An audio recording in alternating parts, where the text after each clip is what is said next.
اب ہم بغیر کسی تاخیر اور تعطل کے اس ادارے کی ڈائریکٹر پروفیسر ڈاکٹر سمیہ رحمان ڈوگر سے ملتمس ہیں کہ وہ آئیں اور اپنے تاثرات پیش کریں. آپ بھرپور تالیوں سے استقبال کریں گے ڈاکٹر سمیہ رحمان کا.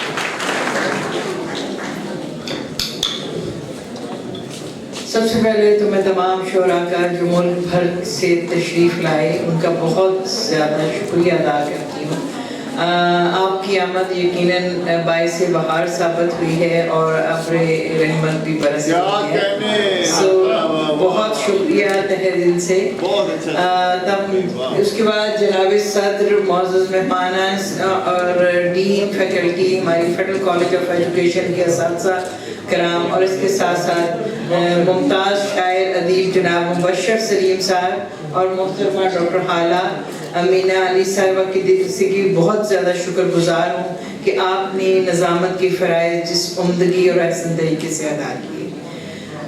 میں اس ادارے کے 2 سابقہ ڈائریکٹر محترمہ راشدہ فاطمہ تشریف لائیں اور اس کے ساتھ ساتھ ڈاکٹر محمد جمیل باجوہ، ان دونوں کی خصوصی طور پہ شکریہ ادا کرتی ہوں کہ ان کی اس ادارے کے لیے یہاں پر موجودگی اس ادارے کے ساتھ محبت اور خلوص کا ثبوت ہے. ڈاکٹر جمیل باجوہ ایک علمی اور ادبی شخصیت ہیں. اس مشاعرے کے لیے انہوں نے دن رات کام کیا اور آپ نے ہمیشہ علم ادب کی ترقی اور اصلاح معاشرہ کے لیے آپ سرگرم رہے. میں اگر اردو زبان کے حوالے سے بات کروں تو میں مختصر بات کرنا چاہوں گی کہ اگر خالصتاً نصابی انداز میں بات کروں اور زبان کی بات کروں اور ایک عورت زبان کی بات کرے تو وہ بہت زیادہ اور استاد بھی ہو تو پھر وہ اقتصابات کی تار اور اپنے مضمون کو طویل کر کے میرا خیال ہے کہ میں نوجوان سامعین اور حاضرین کے لیے جو ہیں یہ ادب سے مزید دور ہو جائیں گے کہ یہ تعریفیں اتنی مشکل ہیں کہ ادب کا پڑھنا کس قدر دشوار ہوگا. چنانچہ ایک نسبتاً جامع اور سادہ انداز میں اپنی بات کو بڑھاتی ہوں. ادب وہ کلام ہے جو کسی موضوع یعنی خیال، نقطے احساس، تجربے یا مشاہدے یا تاثر کو اپنے تخلیقی اور فنکارانہ انداز میں پیش کرنے جو بیک وقت ذہن، فکر، جذبات، جمالیات، احساسات کو متاثر اور متحرک کرے. جیسا کہ آج کے مشاعرے میں یہ واضح ہوا ہے اور اس بات کی غمازی کرتا ہے کہ اس میں محبت کی بات ہوئی، امن کی بات ہوئی، احساس کی بات ہوئی اور ترغیب عشق الہی کی بات کی گئی. آپ کے سبھی لفظوں کی یہ مہک اس کالج کی فضا میں دیر تک رہے گی. آپ اب علمی ادبی احباب اس بات سے بخوبی واقف ہیں کہ ادب تو سرتا پا محبت ہے. زبان کی ضرورت سے ماورا ہو کر دوستی، انسان دوستی، دھرتی سے لگاؤ، امن، بھائی چارے یا ماحولیاتی تبدیلی یا پر بے فکر اور بے چین ہونا یا معاشرے کی ناہمواریوں پر طنز کرنا یا آواز اور حق بلند کرنے جیسے جذبوں سے اس کا خمیر اٹھتا ہے.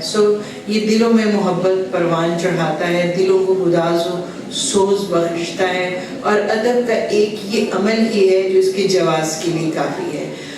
ادب اپنی کینوس پر سیاہ و سفید تصاویر بنا کر فیصلہ نہیں سناتا، یہ صحیح اور غلط کی بحث میں نہیں پڑتا، اسے نیکی اور بدی کی تفریق سے کچھ نہیں لینا دینا. یہ تو زندگی کی سطح کو چیرتا ہوا اور اس کی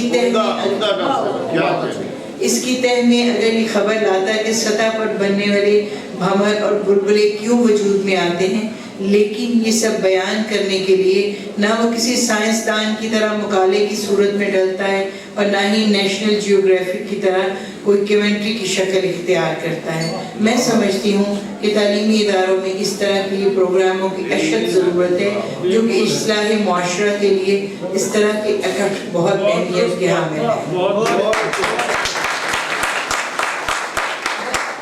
بدقسمتی سے ہمارے سماج میں ادب کے بارے میں ایک دوسری رائے بھی پائی جاتی ہے کہ اس کی ضرورت نہیں ہے، بلکہ عملاً یہی رائے سبقت رکھتی ہے کیونکہ اس مشاعرے کی جب میں پلاننگ کر رہی تھی اور میں ہائی آفیشل سے بات کر رہی تھی تو مجھے یہی کہا گیا کہ کہ اس کی ضرورت نہیں ہے, بہرحال آپ کرنا چاہیں تو کر لیں.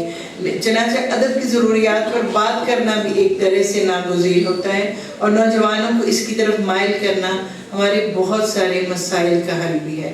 اگر اب میں زبان کے حوالے سے کچھ بات کروں تو یہ ایک نقطہ ہی زبان کے سمجھانے کے لیے کافی ہے, جو ہمارے سامنے یہ حقیقت واضح کر دیتا ہے کہ سوچ, تصور, خیال سب لفظوں میں ڈھل کر ہی اپنا وجود پاتے ہیں. گویا زبان کے ذریعے بھی ہم جان سکتے ہیں کہ ہم کیا سوچ رہے ہیں, ہم کس کیفیت میں مبتلا ہیں, کسی کی تکلیف سے دوچار ہیں, کون سی خوشی یا راحت ہمیں مل رہی ہے یا ہمیں سرشار کیے ہوئے ہیں. اور زبان, الفاظ کے بغیر ہم کسی خارجی حقیقت تو کیا اپنے آپ کو بھی نہیں جان سکتے. یہاں پر میں